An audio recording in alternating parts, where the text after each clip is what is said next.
प्रभु यीशु मसीह के नाम से आप सबों को नमस्कार और जय मसीह की। प्रभु के नाम की महिमा हो और उसकी स्तुति प्रशंसा हो। आज के सुबह के लिए प्रभु के नाम की महिमा हो। एक नए विषय में हम बढ़ते हैं और नए विषय को सीखने के लिए, नए विषय को जानने के लिए प्रभु ने जो हमें दिया है प्रेरणा, उसमें हम आगे बढ़ेंगे। और आज का विषय है, क्या आज भी कोई कह सकता है प्रभु जब तू आए तो मुझे स्मरण रखना। आपको समझ में आ गया होगा कि ये बातें किसने कहा था। क्या आज भी कोई कह सकता है प्रभु जब तू आए तो मुझे स्मरण रखना। आज का विषय यही है और मैं कुछ बातों को रखता हूँ मसीह यीशु के प्रिय जनों और प्रिय भाई बहनों, प्रभु के नाम की महिमा हो। और कुछ प्रस्तावना को रखते हुए हम आगे बढ़ते हैं। क्रूस का वह दृश्य केवल एक इतिहास नहीं बल्कि एक आईना है जो हर एक मनुष्य के हृदय को दिखाता है कि वह कहाँ खड़ा है। यीशु मसीह के साथ दो अपराधी क्रूस पर लटकाए गए थे। दोनों ने एक ही परिस्थिति देखी, एक ही पीड़ा सही, एक ही उद्धारकर्ता के पास थे। फिर भी उनके निर्णय अलग थे। फिर भी उन दोनों के निर्णय अलग थे। एक ने उपहास किया, मजाक किया और दोष लगाया, और एक ने क्या किया, अपने जीवन को बचाने के लिए। परंतु दूसरे ने टूटे मन से कहा, हे यीशु जब तू आए तो मुझे स्मरण रखना। बस एक छोटी सी बात करता है, बहुत सारी चीज़ों को नहीं करता है। और वहाँ जब क्रूस पे लटकाया गया और जब वो आपस में बात कर रहे तो खाली वही लोग नहीं हैं, आम जनता लोग भी वहाँ खड़ा है। क्या है? आम जनता लोग भी खड़ा है, उसकी बातों को देख रहे हैं, सुन रहे हैं। और जब वो दूसरा वाला बड़ी बड़ी बातें कह रहा था, उपहास कर रहा था, तो लोग भी सुन रहे थे और मजाक उड़ा रहे थे और हंस रहे थे। लेकिन जब दूसरा वाला है वो उसको मना करता है। क्या करता है? मना करता है कि हम जो सज़ा पा रहे हैं वो हमारे न्याय अनुसार हो रहा है। जैसा हमने काम किया है उसी के अनुसार हमें न्याय मिल रहा है, उसी के अनुसार हमें जो सज़ा मिली है उसी के लिए। लेकिन यीशु, यह व्यक्ति कुछ भी अपराध नहीं किया, यह निष्पाप है, यह निष्पाप है। तब सोचिए, वो दोनों चोर यीशु मसीह के बारे में जानते थे, यीशु मसीह के बारे में जानते थे। अब वो जो पहला वाला उपहास कर रहा था तो सुना तो था, उसने कहीं ना कहीं सुना होगा, तभी ने कहा कि अपने आप को भी बचा ले और हमें भी बचा ले। समझ रहे? अपने आप को भी बचा ले और हमें भी बचा ले। ऐसे ही तो नहीं था। प्रभु को चंगा करते हुए देखा है, लोगों को जिंदा करते हुए देखा, सुना होगा, इसलिए उसके मन में इस बात को आया और कहा। लेकिन बहुत सारी बातें कहने से दूर रहने के लिए अच्छा है, उसने, दूसरे वाले ने एक छोटी सी बात कहा कि प्रभु जब तू आए तो मुझे स्मरण रखना। प्रभु जब तू आए तो हमें स्मरण रखना। फिर देखिए, वचन को भी मैं आपके बीच में रख देता हूँ। लूका 23 अध्याय उसका 42 वचन में जब वो दूसरा वाला व्यक्ति जो कहता है, फिर हे यीशु जब तू अपने राज्य में आए तो मुझे स्मरण रखना। और उसी क्षण उसे उत्तर मिला। उसी क्षण, क्या है? उसी क्षण उसे उत्तर मिला, मैं तुझसे सच कहता हूँ आज ही तू मेरे साथ स्वर्गलोक पे होगा। क्या होगा? आज ही तू मेरे साथ स्वर्गलोक में होगा। आज प्रश्न यह नहीं कि उस चोर ने क्या कहा, प्रश्न यह है, क्या आज हम में से कोई कह सकता है परिस्थिति नहीं, हृदय का झुकना मायने है। क्या है? आज कोई कह सकता है कि प्रभु जब तू आए तो हमें स्मरण रखना। और हकीकत यही है कि प्रभु अपनी दया दृष्टि से, अपनी कृपा से हमें स्मरण रखना, हम चाहे जैसे भी हैं, जहाँ भी रह रहे हैं, हमारे अपराधों को क्षमा करके हमें एक नया जीवन आपने दिया।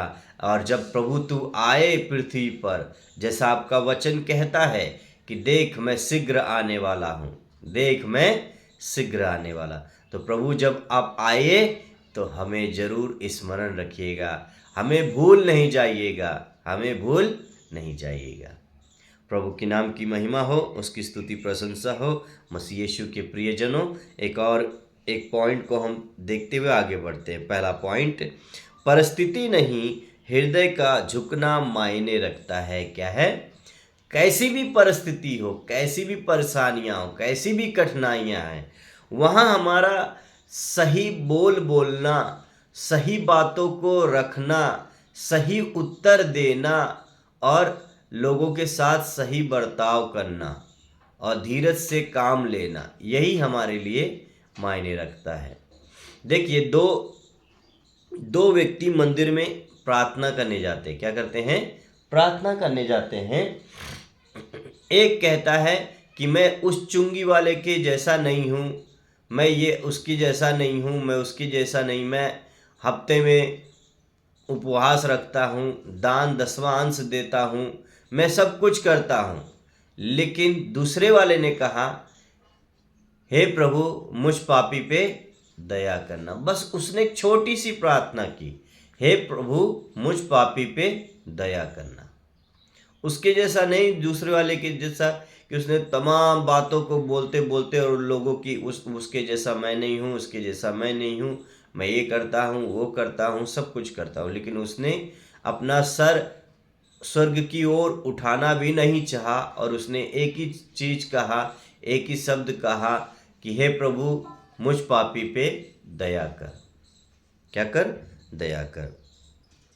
दोनों चोर एक ही दर्द में थे, एक ही मौत के सामने खड़े थे, परंतु एक का हृदय कठोर था और दूसरा नम्र हो गया। परमेश्वर का बलिदान टूटे और खेदित मन है। क्या है? खेदित मन वालों के साथ है, वो उसके नज़दीक रहता है। भजन संहिता 51 का 17। परमेश्वर बाहरी स्थिति नहीं देखता, वह हृदय देखता है। क्या है? हृदय देखता है। अब जैसे एक उदाहरण के लिए मैं छोटा सा रखता हूँ। जैसे सैमुअल को बोल दिया गया कि साउल परमेश्वर की दृष्टि में अयोग्य पाया गया, तो परमेश्वर ने सैमुअल से कहा कि मैं एक राजा को चुना हूँ, जा तू इससे के घर में, वहाँ पर तुझे एक लड़का मिलेगा, उसका तू अभिषेक करना, उसी को मैंने इज़राइल के ऊपर राजा चुना है। तो सैमुअल कुपी में तेल लेकर गया, सिंह में तेल लेके गया, उसके बड़े बड़े बेटों को देख रहा है, ये है क्या, ये है क्या, ये है क्या, सबको देख लिया। लेकिन परमेश्वर ने मना किया और कहा सैमुअल से, मनुष्य का देखना और परमेश्वर का देखना अंतर है। मनुष्य बाहरी रूप देखता है, परंतु परमेश्वर हृदय को जांचता है। क्या करता है? हृदय को जांचता है। तो फिर इससे से पूछता है सैमुअल कि क्या आपका कोई और लड़का है? तो कहता हाँ, एक और लड़का है जो भेड़ बकरी चरा रहा है। तो कहता सा फटाफट फटाफट बुलाओ। जब उसे बुलाते हैं तो दाऊद को क्या करते हैं? अभिषेक करते हैं, दाऊद का अभिषेक करते हैं। तो एक और छोटी सी उदाहरण को, जैसे दो व्यक्ति एक ही तूफान में फंसे हो, एक अपने अहंकार में दिशा खो देता है और दूसरा मदद के लिए पुकारता है और बच जाता है, उसी प्रकार जीवन के संकट में यह नहीं कि हम कहाँ हैं, बल्कि यह कि हमारा हृदय कैसा है। क्या है? यह नहीं कि हम कहाँ हैं, कैसे हैं, परंतु हमारा हृदय कैसा है, हमारे परमेश्वर के साथ हमारा बर्ताव कैसा है, परमेश्वर के साथ हमारा संबंध कैसा है। तो याद रखें, आए हम एक और पॉइंट में आगे बढ़ते हैं। अंतिम क्षण सच्चा पश्चाताप भी द्वार खोल देता है। अंतिम क्षण का सच्चा पश्चाताप भी द्वार को खोल देता है। उस चोर के पास कोई समय नहीं था। आपके पास आज समय है तो आप जरूर पश्चाताप करें, प्रभु से माफ़ी मांगें और फिर से एक नया जीवन को प्राप्त करें। एक नए जीवन के लिए आप तैयार रहें और हमें प्रतिदिन पश्चाताप करने की आवश्यकता है। हमें अपने अपराध की, पाप क्षमा की पाने की हमें आवश्यकता है। उस चोर के पास कोई समय नहीं था, ना अच्छे काम करने का, ना जीवन सुधारने का। फिर भी उसका एक सच्चा वचन उसे अनंत जीवन में ले आया। एक सच्चा वचन उसे अनंत जीवन में ले आया। जो मेरे पास आता है उसे मैं कभी ना निकालूंगा। यूहन्ना 6 अध्याय उसका 37 वचन। जो मेरे पास आएगा, प्रभु का वचन कहता है जो कोई प्रभु यीशु मसीह को ग्रहण किया उन सब को उसने अपना बेटा और बेटी होने का हक और अधिकार दिया। प्रभु के नाम की महिमा हो। हमें दिखाता है कि परमेश्वर का अनुग्रह समय का नहीं, सच्चे मन का इंतजार करता है। क्या करता है? वो समय को नहीं देखता है, बस सच्चे मन को देखता है। सच्चे मन को देखता है। प्रभु के नाम की महिमा। एक उदाहरण के साथ आगे बढ़ते हैं। एक छात्र पूरे वर्ष पढ़ाई नहीं करता, लेकिन परीक्षा के अंतिम समय में वह सच में समझ जाता है और जो जानता है उसे पूरे पूरे मन से लिखता है और वही उसे पास करा देता है। वैसे ही वह चोर अंत समय में समझ गया कि उसके सामने कौन है और उसी सत्य ने उसे बचा लिया। उसी सत्य ने क्या किया? उसे बचा लिया। सत्य यही था कि अपने आप को छुपाया नहीं। क्या है? सत्य यही था कि उसने अपने आप को छुपाया नहीं, अपने आप को ढिठाई के साथ रोका नहीं। उसने क्षण मिनटों में अपने आप को बदलने के लिए, एक नया कुछ पाने के लिए पश्चाताप किया और परमेश्वर ने उसे बचा लिया। और प्रभु यीशु ने भी सही उत्तर दिया और सही कहा कि आज ही तो मेरे साथ स्वर्गलोक होगा। आज ही, कल नहीं बोला, एक महीना नहीं बोला, साल नहीं बोला और ये भी नहीं बोला कि जब मैं आऊँगा तभी स्मरण करूँगा। नहीं, उसने सही उत्तर और एक ही बातों में उसे संतुष्टि किया और कहा आज ही तो मेरे साथ स्वर्गलोक होगा। हम तीसरा पॉइंट देखते हैं। हर कोई सुनता तो है पर हर कोई स्वीकार नहीं करता।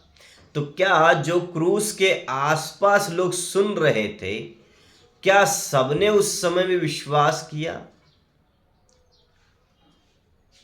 जिन्होंने क्रूस को देखा, यीशु मसीह को दर्दनाक घटना जो उसके साथ घटी वो भी देखा, दर्दनाक जो सजा दी गई यीशु मसीह को वो भी लोगों ने देखा, सुना। और जब प्रभु यीशु मसीह जी उठा, 40 दिन उन लोगों के बीच में चलता फिरता रहा और उन्हें चंगा करता रहा।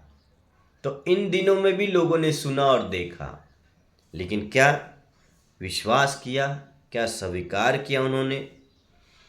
दोनों ने यीशु को देखा, दोनों ने उसके शब्द सुने, लेकिन एक ने ही विश्वास किया, दूसरा नहीं। जो उस पर विश्वास करता है वह दोषी नहीं ठहराया जाता। यूहन्ना 3 अध्याय उसका 18 वचन। जो उस पर विश्वास करता है वह दोषी कदापि नहीं ठहराया जाता। आज भी बहुत लोग सच्चाई सुनते तो हैं परंतु उसे अपने जीवन में अपनाते नहीं हैं, ग्रहण नहीं करते हैं, अपने जीवन में ग्रहण नहीं करते हैं। हम चौथा पॉइंट को देखते हुए आगे बढ़ते हैं। क्या आज हमारा हृदय वैसा पुकार सकता है? आज हमारे पास समय है, अवसर है, वचन है, परंतु क्या हमारे भीतर वह नम्रता है? क्या हमारे भीतर वो सच्चा नम्रता है प्रभु के प्रति? समझ रहे मसीह यीशु के प्रियजनों, प्रभु का धन्यवाद करते हैं कि वो सुंदर बातों से, सुंदर वचनों से हमें आज प्रेरणा दिया बातचीत करने के लिए। देख, अब ही उद्धार का दिन है। 2 कुरिन्थियों 6:2। आज का मनुष्य व्यस्त है, आज का मनुष्य व्यस्त है, आत्मनिर्भर है और कई बार उसे परमेश्वर की आवश्यकता महसूस ही नहीं होती। लेकिन वह चोर, टूटा हुआ, असहाय उसने पुकारा और जीवन पाया। क्या किया? उसने समय असमय को नहीं देखा, उसने पुकारा और उसे एक नया जीवन प्राप्त हुआ। और प्रभु की नाम की महिमा हो, उसकी स्तुति प्रशंसा हो। आए हम निष्कर्ष को देखते हैं और हम प्रार्थना करके समाप्त करेंगे। मसीह यीशु के प्रियजनों, मसीह यीशु के प्यारे बेटे बेटियों, मसीह यीशु में मेरे प्यारे भाई बहन और दोस्त, प्रभु की नाम की महिमा हो। क्रूस पर वह चोर हमें यह सिखाता है कि उद्धार दूर नहीं है। क्या है? उद्धार दूर नहीं है, शांति दूर नहीं है, छुटकारा दूर नहीं है, चंगाई दूर नहीं है, भलाई दूर नहीं है, पर हमारा हृदय परमेश्वर के प्रति कैसा है? पर हमारा हृदय परमेश्वर के प्रति कैसा है? परंतु इसके लिए एक सच्चा, नम्र और विश्वास से भरा हुआ हृदय चाहिए। आज भी वही प्रश्न हमारे सामने खड़ा है। क्या हम सच में कह सकते हैं, प्रभु जब तू आए तो मुझे स्मरण रखना? क्योंकि यह केवल शब्द नहीं, यह एक समर्पण है, एक स्वीकार है, एक जीवित विश्वास है। यदि तू अपने मुंह से कह दे प्रभु यीशु, तो प्रभु जानकर अंगीकार कर तो तू उद्धार पाएगा। वचन कहता है रोमियो 10:9 में, यदि तू प्रभु जानकर उस पर विश्वास करे तो तू उद्धार जरूर पाएगा। क्या करेगा? उद्धार जरूर पाएगा। तो आए हम एक छोटी सी प्रार्थना करके समाप्त करते हैं और प्रभु के नाम की महिमा हो। हे प्रभु दयालु परमेश्वर, अनुग्रहकारी और दयालु परमेश्वर, हर एक भलाई के लिए आपकी स्तुति प्रशंसा हो। आपने हमें एक नया दिन दिया, एक नया सवेरा दिया और नए वचनों के साथ हमसे आप बातचीत कर रहे हैं। प्रभु हम आपका धन्यवाद करते पिता, तेरे अनुग्रह के लिए, तेरे दया दृष्टि के लिए। हम आपके सामने झुकते हैं प्रभु, हमें स्वीकार कर कि हम कई बार हमारा हृदय कठोर हो जाता है और हम अपने आप को स्वीकार कर नहीं पाएँ कि कई बार हमारा हृदय कठोर हो जाता है। प्रभु यीशु हमें वह नम्रता दे, वैसा हृदय दे, वह सच्चा पश्चाताप दे कि हम भी उस चोर की तरह सच्चे मन से आपको पुकार सके। हमारे जीवन में ऐसा परिवर्तन लाए कि हम केवल शब्दों से नहीं बल्कि पूरे हृदय से कह सकें, प्रभु जब तू अपने राज्य में आए तो मुझे स्मरण रखना, मुझे स्मरण रखना। प्रभु हर एक भलाई के लिए धन्यवाद करते हैं, आपकी स्तुति प्रशंसा हो। हम सारा आदर महिमा इज्जत प्रभु आपको देते हैं। प्रभु यीशु मसीह के नाम से इस प्रार्थना को मांगते पिता, सुने और ग्रहण करें। आमीन, आमीन, आमीन। प्रभु यीशु का अनुग्रह और उसकी शांति और लगातार आपके साथ बना रहे। धन्यवाद। जय मसीह की।